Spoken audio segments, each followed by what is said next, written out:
اللہ کے رسول صلی اللہ علیہ وسلم جنت البقیع تشریف لے گئے تھے کسی کی نماز جنازہ کے لیے. راستے میں آتے آتے اللہ کے رسول صلی اللہ علیہ وسلم کا درد سر شروع ہوا، اور درد سر اس قدر زیادہ ہو گیا، اس قدر زیادہ ہو گیا. اللہ کے رسول صلی اللہ علیہ وسلم گھر واپس آتے آتے فرماتے ہیں وارسا، ہائے میرے سر کا درد، اس قدر درد ہے سر میں، ایسا لگتا ہے کہ سر پھٹا جائے گا. اللہ کے رسول گھر واپس تشریف لا رہے ہیں، دیکھتے ہیں کہ عائشہ ادھر سوئی ہوئی ہے، عائشہ سر پکڑی ہوئی ہے، وہ کہہ رہی ہے وارسا، ہائے سر کا درد بہت زیادہ، سر میں درد ہے، ایسا لگتا ہے کہ درد کی وجہ سے سر پھٹا جائے گا. ادھر اللہ کے رسول کو درد سر ہے، ادھر عائشہ رضی اللہ تعالیٰ عنہا کو بھی سر کا درد ہے، دونوں کا درد ایک ہی طرح ہے. اللہ کے رسول صلی اللہ علیہ وسلم اسی درد میں فرما رہے ہیں کہ عائشہ تم کو کیا تکلیف ہے؟ کہنے لگی اللہ کے رسول میرا سر میں ابھی بہت زیادہ درد ہے. اللہ کے رسول فرماتے ہیں عائشہ اگر اس طریقے کی بات ہے، خدا نہ خواستہ اگر تم انتقال کر جاؤ اور میں زندہ رہا تو میں تم کتنا خوش نصیب ہوگی، عائشہ تم کتنی خوش نصیب ہوگی، میں تمہارے لیے نماز جنازہ پڑھاؤں گا، میں تمہیں نہلاؤں گا، میں تمہیں کفناؤں گا، میں تمہیں دفناؤں گا، تمہارے لیے دعا کروں گا. اتنا سننا تھا. حضرت عائشہ صدیقہ رضی اللہ تعالیٰ عنہ فرماتی ہیں اللہ کے رسول مجھے پتا تھا آپ تو انتظار کرتے ہیں کہ میری موت نہ ہو جائے، آپ تو چاہتے ہیں کہ میں مر جاؤں. اللہ کے رسول فرماتے ہیں عائشہ ایسی بات نہیں ہے، میرا وہ اشارہ نہیں ہے، میں نے یہ بولا ہے کہ دیکھو دنیا میں ہر کسی کو رہنا نہیں ہے، اگر تم دنیا سے میرے پہلے چلی گئی تو میں تمہارے لیے اللہ سے دعا کروں گا. عائشہ میں نے یہ اس لیے بولا کہ میرا بھی ابھی بہت زیادہ سر میں درد ہے. بخاری کی روایت ہے کہ اللہ کے رسول صلی اللہ علیہ وسلم جس مرض الموت میں مبتلا تھے یہ پہلا ہے اور یہی شروعات تھے بیماری کی. کئی دن اللہ کے رسول بیمار رہے، 15-16 دن اس طرح تقریباً بیمار رہے. اب نبی اکرم صلی اللہ علیہ وسلم کی حالت آہستہ آہستہ بگڑتے جا رہی ہے. نبی اکرم صلی اللہ علیہ وسلم اب مسجد میں آنا بند کر دیے، نہیں آ پا رہے ہیں.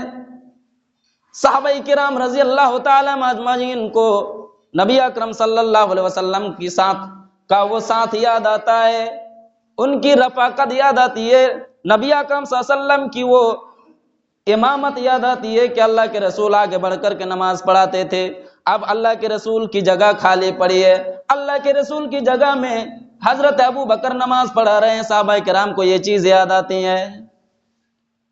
آخر ایسا ہوا اللہ کے رسول آخری بار مسجد میں آئے، 2 صحابی کے کاندھے میں ٹیک لگا کر کے آئے. اللہ کے رسول نے لوگوں کو کچھ پیغام دی، اللہ کے رسول نے کچھ بتایا، وہ آخری چیز ہے. عائشہ رضی اللہ تعالیٰ عنہ کا بیان ہے، بخاری کی حدیث ہے. عائشہ رضی اللہ تعالیٰ عنہ فرماتی ہیں نبی اکرم صلی اللہ علیہ وسلم کا جب آخری ٹائم آیا، ان من نعم اللہ علیہ، اللہ تعالیٰ کی طرف سے مجھ پر مہربانی ہے، کچھ نعمتیں ہیں. عائشہ کہتی ہے اور ان نعمتوں میں سے یہ نعمت ہے ان رسول اللہ صلی اللہ علیہ وسلم توفی فی بیتی، رسول اکرم صلی اللہ علیہ وسلم کو موت آئی تو میرے گھر میں آئی، اور وہ میرا ہی دن تھا، میری ہی ڈیوٹی کی دن تھا. یعنی اللہ کے رسول صلی اللہ علیہ وسلم اپنی بیویوں کے درمیان دن تقسیم کیے ہوئے تھے کہ آج فلاں کے یہاں، آج اس کے یہاں، آج اس کے یہاں. عائشہ کہتی ہیں کہ میں خوش نصیب ہوں کہ اس دن میری ہی باری تھی اور میرے ہی گھر میں. اس کے بعد پھر عائشہ رضی اللہ تعالیٰ عنہ فرماتی ہیں ان رسول اللہ صلی اللہ علیہ وسلم توفی بین حاقنتی و ذاقنتی، اللہ کے رسول صلی اللہ علیہ وسلم کو موت آئی، اللہ کے رسول صلی اللہ علیہ وسلم میرے سینہ اور میرے پیر کے اوپر تھا، ان دونوں کے درمیان تھا. پھر فرماتے ہیں اللہ تعالیٰ کی طرف سے مجھ پر ایک اور مہربانی یہ ہے کہ اللہ تعالیٰ نے آخری ٹائم میں میرا لعاب اور اللہ کے رسول کا لعاب دونوں کو ملا دیا. وہ کیسے؟ کہنے لگے دخل علیہ عبد الرحمن ابن ابی بکر، ابو بکر کا بیٹا عبد الرحمن میرے پاس آئے. یاد رکھیے گا یہ کون ہے؟ تو یہ عبد الرحمن عائشہ کا بھائی ہے، ابو بکر کا بیٹا ہے. لیکن حدیث بیان کرتے وقت بولتا نہیں ہے، عائشہ بولتی نہیں ہے کہ بھائی ہے، ابو بکر کا نام آتا ہے بولتے نہیں ہے کہ میرے باپ، نام لے کر کے ابو بکر، اس طریقے سے۔ تو یہ ابو بکر کا بیٹا عبد الرحمن آئے ہوا بیدہ سواکن، ان کے ہاتھ میں مسواک تھی۔ عائشہ رضی اللہ عنہ کہتی ہیں کہ وہ انا مسندۃ رسول اللہ صلی اللہ علیہ وسلم، رسول اکرم مجھ پر ٹیک لگائے ہوئے تھے، فنظر تو میں نے دیکھا اللہ کے رسول صلی اللہ علیہ وسلم مسواک کی طرف دیکھ رہے ہیں، میں صحیح کہ آئے اب اللہ کے رسول مسواک چاہتے ہیں، میں نے پوچھا اللہ کے رسول سے، اللہ کے رسول مسواک چاہیے کیا؟ فاشار برسول اللہ صلی اللہ علیہ وسلم براسہ النعم، اللہ کے رسول سر جھکایا اور فرمایا کہ ہاں لے لو مسواک۔ عائشہ کہتی ہے فتناولتہ، وہ مسواک میں نے لے لی، نبی اکرم کو جب دیا، اللہ کے رسول کو مسواک بہت زیادہ سخت معلوم ہوئی۔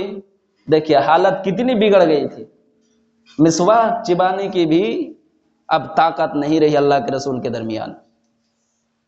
عائشہ کہتی ہیں کہ کیا الینہ لک، اے اللہ کے رسول کیا اس کو تھوڑی سی نرم کر دوں؟ اللہ کے رسول نے کہا ہاں تھوڑی سی نرم کر دو، نرم کر دیا۔ اللہ کے رسول صلی اللہ علیہ وسلم نے مسواک کیا، اور فرماتی ہیں کہ اللہ کے رسول کے سامنے برتن میں پانی رکھا ہوا تھا، فجعل يدخل يديه في الاناء، اللہ کے نبی صلی اللہ علیہ وسلم اپنے دونوں ہاتھ برتن میں ڈالنے لگے، پانی لے لے کر کے اپنے چہرے پر چھڑکانے لگے اور کہنے لگے اللہم بالرفیق الاعلی، اے اللہ تو نیک لوگوں کے ساتھ مجھے اٹھا لے، اے اللہ تو نیک لوگوں میں مجھ کو شامل کر دے، ان للموت سکرات، یقیناً موت میں پریشانی ہے، یقیناً موت بڑی مشکل گھڑی ہے، موت کی گھڑی بڑی مشکل کی گھڑی ہوتی ہے، اے اللہ تو میرے ساتھ نرمی برتے، اے اللہ تو مجھ پر رحم فرما، اے اللہ تو مجھے نیک لوگوں میں اٹھا لے۔ یہ دعا کر رہے ہیں اللہ کے رسول صلی اللہ علیہ وسلم آخری ٹائم میں۔ اس کے بعد عائشہ فرماتی ہیں کہ فمالت یدہ، اللہ کے رسول کے ہاتھ ڈھیلے پڑ گئے، وقبضا، اور اللہ کے رسول کی روح پرواز ہو گئی، انا للہ و انا الیہ راجعون، اور نبی اکرم صلی اللہ علیہ وسلم کو موت آ گئی۔ ایک منظر عائشہ رضی اللہ تعالی عنہ نے کھینچ دیا ہے، بخاری شریف اٹھا کے دیکھا جا سکتا ہے۔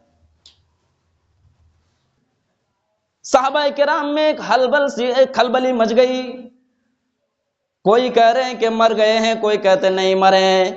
عمر فاروق تو یہ جلالی آدمی تھے، تلوار لے کر کھڑے ہو گئے، جو بولے گا کہ محمد صلی اللہ علیہ وسلم مر گئے ہیں میں اس کی گردن اڑا دوں گا، محمد صلی اللہ علیہ وسلم ابھی مر نہیں سکتے۔ ابو بکر رضی اللہ تعالیٰ عنہ آئے، سانتونا دلائے، ان کو تھوڑا سا ٹھنڈا کیے، قرآن کی ایک آیت پڑھ کر سنا دیا آل عمران کی، وَمَا مُحَمَّدٌ إِلَّا رَسُولٌ، عمر سنو محمد صلی اللہ علیہ وسلم بھی ایک رسول ہے، قَدْ خَلَتْ مِن قَبْلِهِ الرُّسُلُ، اور محمد صلی اللہ علیہ وسلم سے پہلے بھی بہت سارے رسول آئے، لیکن دنیا میں کوئی زندہ نہیں رہے، سارے کے سارے رسول مر گئے۔ أَفَإِن مَّاتَ أَوْ قُتِلَ انقلبتم علی اعقابکم، اے لوگوں سنو، اگر محمد صلی اللہ علیہ وسلم مر جائے یا اللہ کے رسول کو اگر مار دیا جائے، قتل کر دیا جائے، کیا تم اپنی ایڑیوں کے بل پیچھے ہٹ جاؤ گے؟ کیا تم دین چھوڑ دو گے؟ ایسا نہیں ہو سکتا ہے، ہرگز نہیں ہو سکتا ہے، انقلبتم علی اعقابکم، ایسا ہرگز نہیں ہو سکتا ہے، فلن یضر اللہ شیئا۔ آگے قرآن کی اور آیت ہے، فرمایا گیا کہ نبی اکرم صلی اللہ علیہ وسلم بھی ایک رسول تھے، سارے رسول گزر گئے، اسی لیے نبی اکرم کو بھی موت آ گئی۔ اب عمر فاروق تھوڑا سا ٹھنڈا پڑتے ہیں، واقعی میں کیا یہ قرآن کی آیت ہے؟ کہاں، یہ تو قرآن کی آیت ہے، فلاں سورہ کی آیت ہے۔ عمر فاروق کہتے ہیں ایسا لگتا ہے کہ یہ قرآن کی آیت شاید اسی لیے مجھ سے چھپی ہوئی تھی، مجھے تو نہیں معلوم تھا کہ قرآن کی آیت ہے، اب جا کر کے یقین ہو رہے ہیں۔ نبی اکرم صلی اللہ علیہ وسلم کی باڈی رکھی ہوئی ہے، اما عائشہ کے حجرے میں رکھی ہوئی ہیں، لوگ باری باری آتے ہیں، دیکھتے ہیں اور نماز جنازہ پڑھتے اور نکل جاتے ہیں۔ ہاں، نبی اکرم صلی اللہ علیہ وسلم کا جنازہ ایک ساتھ مل کر کے نہیں ہوا ہے، سب آ رہے تھے اور باری باری نماز پڑھ کے نکل رہے تھے، پھر آ رہے تھے اور پھر نکل رہے تھے۔ اب نبی اکرم صلی اللہ علیہ وسلم کے موت کے بعد مدینہ کی گلیوں میں ایک سناٹا چھا گیا، ایک ہلچل سی مچ گئی۔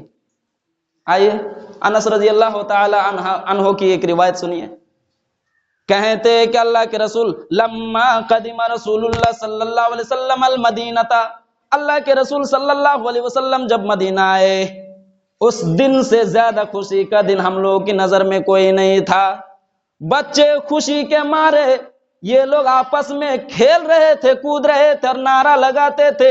اللہ کے رسول صلی اللہ علیہ وسلم ہمارے پاس آئے، طلع البدر علینا، اللہ کی طرف سے ہمارے پاس ایک چاند آ گیا ہے۔ اس طریقے کے وہ لوگ شعر گاتے تھے، گنگناتے تھے، اور وہ خوشی کا دن تھا۔ اور آج مدینہ کی گلیوں میں سب سے زیادہ غمگین دن ہے تو یہ اللہ کے رسول صلی اللہ علیہ وسلم کی موت کے لیے غمگین دن ہے۔ فرماتے ہیں آج کے دن مدینہ میں سب سے زیادہ غمگین دن ہے تو محمد رسول اللہ صلی اللہ علیہ وسلم کی موت کے لیے غمگین دن ہے۔ میں آپ کو یہ سمجھانا چاہتا ہوں، کبھی موت کے بارے میں چنتا کیا ہے؟ موت کے بارے میں کبھی فکر ہوئی ہے؟ یہ نبی اکرم صلی اللہ علیہ وسلم ہے، آخری ٹائم۔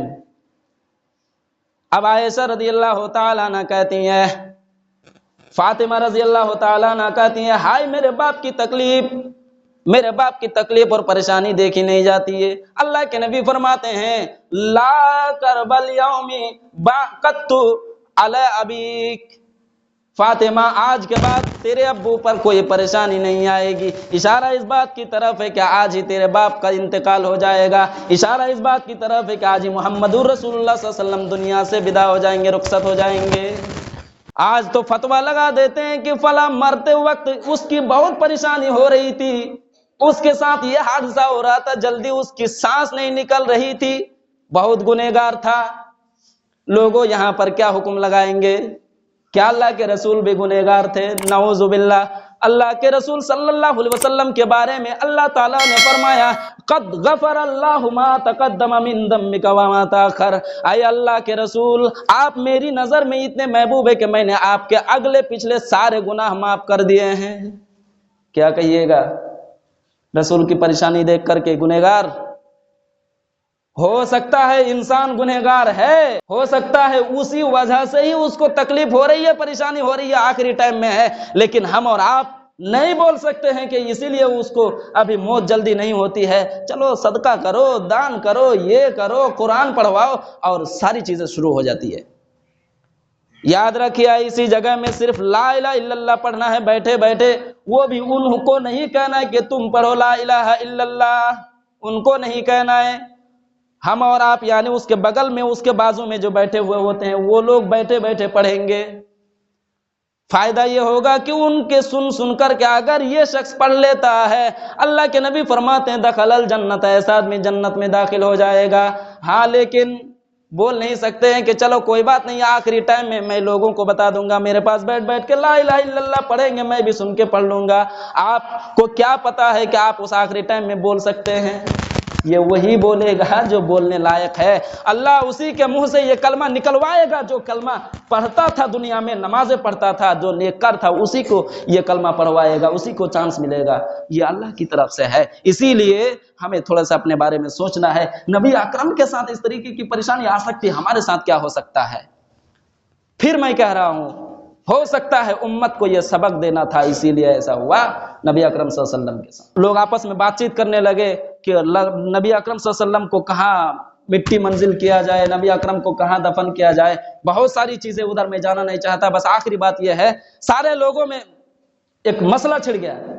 وہ کہتے ہیں کہ مکہ مکرمہ لے کے چلے جائیں گے، اللہ کے رسول صلی اللہ علیہ وسلم کی آبائی اور مادر وطنی جگہ مکہ ہے، وہاں لے کے چلے جائیں گے۔ مدینے والے کہتے ہم جانے نہیں دیں گے، تم نے تو نبی اکرم کو مارا ہے، نکالا ہے، ستایا ہے، نبی اکرم تو گھر چھوڑ کر کے یہاں چلے آئے، ہم نے آسرا دیا ہے، ہم نے نبی اکرم کو جائے پناہ دی ہے، اسی لیے ہم جانے نہیں دیں گے۔ کچھ لوگ کہتے ہیں کہ ہم بیت المقدس لے کے چلے جائیں گے جہاں اور نبیوں کی قبر ہے، موسیٰ کی قبر ہے، یحییٰ کی قبر ہے، نوح کی قبر ہے، اور سارے لوگوں کی قبر ہے، وہاں پر لے کے چلے جائیں گے۔ کچھ لوگ کہتے ہیں نہیں نہیں بقیع میں دفن کر دیں گے، یعنی لوگ آپس میں بٹ گئے، اختلاف شروع ہو گیا۔ اللہ کی طرف سے سب کو نیند آنے لگی، غنودگی طاری ہونے لگی، سب اونگنے لگے۔ اسی غنودگی میں، اسی اونگ میں اللہ کی طرف سے یہ لوگوں کے ذہن میں بٹھا دیا گیا اور کہنے لگے کہ ہم خواب دیکھ رہے ہیں کہ اللہ کے رسول فرماتے ہیں کہ جھگڑو نہیں، نبیوں کو وہیں پہ دفنایا جاتا ہے جہاں وہ مرتے ہیں۔ ادھر ابو بکر کھڑے ہو گئے، ادھر لوگ آپس میں بات چیت کرنے لگے کہ میں نے یہ خواب دیکھا، میں نے یہ خواب دیکھا۔ ابو بکر کھڑے ہوتے، لوگوں سنو، اگر تمہاری بات ہو گئی تو میں بول رہا ہوں سنو، میں نے نبی اکرم صلی اللہ علیہ وسلم کو فرماتے ہوئے سنا ہے، ان الانبیاء، یقیناً نبیوں کو وہی دفن کیا جاتا ہے جہاں ان کا وہ انتقال ہوتا ہے۔ سارے لوگ مان جاتے ہیں، اختلاف ختم ہو جاتا ہے۔ آج معاشرہ میں اختلاف دیکھیں، اختلاف پڑھے لکھے لوگ تو کم ہیں اور اختلاف یہی لوگ زیادہ کریں گے۔ نبی اکرم کا فرمان آنے کے بعد، قرآن کا فرمان آنے کے بعد سب لوگ جھک جاتے ہیں، ابھی ہم لوگ جھکنے کے لیے تیار نہیں ہیں۔ اس ٹائم وہ لوگ مسلمان تھے کیسے؟ فرمان آنے کے بعد آمنا صدقنا، ہاں شریعت نے جیسے کہا، رسول نے جیسا کہا ہمیں منظور ہے، اس میں ہمیں کوئی اختلاف نہیں ہے، اس میں ہمیں کوئی پریشانی نہیں ہے، وہ لوگ مان لیتے تھے۔ اور پھر نبی اکرم صلی اللہ علیہ وسلم کو اما عائشہ کے حجرہ ہی میں دفن کر دیا جاتا ہے۔ یہ آخری باتیں تھی، موقع لگا تو انشاءاللہ پھر کبھی بتاؤں گا۔ میں آپ کو اس پیغام کے ساتھ ایک پیغام دینا چاہتا ہوں کہ اپنے بارے میں تھوڑا سوچئے۔ یہ پیغام اور یہ میسیج لے کر کے اٹھیے کہ دنیا میں کوئی رہنے کے لیے نہیں آیا ہے۔ یہ دن جب آپ کے ساتھ آئے گا، آپ کے ساتھ یہ پریشانی آئے گی، آپ کا وقت آئے گا، آپ کیا کریں گے؟ آپ کے ساتھ کیا ہونے والا ہے؟ ہم نے اور آپ نے کیا عمل کیا ہے؟ نبی اکرم کو تو یہ میسیج دیا گیا تھا کہ ہم نے آپ کے لیے آخری اور اگلا سارے اور پچھلے سارے گناہ معاف کر دیا ہے۔ ہمارے لیے کون سا پیغام ہے؟ ہم تو گنہگار ہیں، اٹھتے بیٹھتے چلتے پھرتے سوتے لیٹتے جاگتے ہر سمے ہر وقت ہم سے گناہ ہو جاتا ہے۔ اس کے بارے میں ہم نے کیا سوچا ہے؟ تو میں یہی پیغام دینا چاہوں گا کہ ہم ذرا اخروی زندگی کے بارے میں سوچیں۔ اللہ تعالیٰ سے دعا ہے الہ العالمین تو ہم تمام سامعین کو کہنے سننے سے زیادہ عمل کرنے کی توفیق عطا فرما۔